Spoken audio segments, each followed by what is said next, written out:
NVIDIA has released a new GPU, which is H200. This H200 is based on their Hopper architecture. This Hopper architecture innovation is all set to provide a major boost in performance for AI workloads like large language model, as we all know.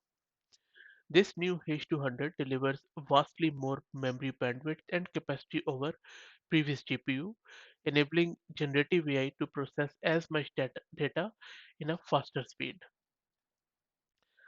This H200, according to this press release from NVIDIA, which you can see on your screen, has 141 GB of HBM3E memory, nearly double the A100 and 2.4 times more memory bandwidth. This is really awesome for handling the massive data needs of LLMs and all the Gen AI applications you are witnessing out there. This new GPU is going to double inference speeds on 70 billion parameter model compared to the H100 GPU. This H200 will be available in NVIDIA's HGX server boards and the Grace Hopper superchip module. This new GPU is also going to make it easy and faster to build applications on top of large language models, and also it is going to support the vector databases.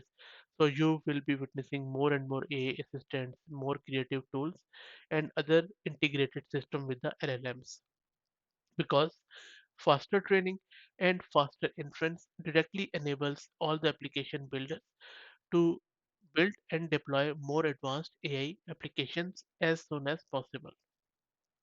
So this is going to be huge, but keep in mind that other competitors like AMD, Intel, and even the cloud services providers, they are also building equally powerful GPUs.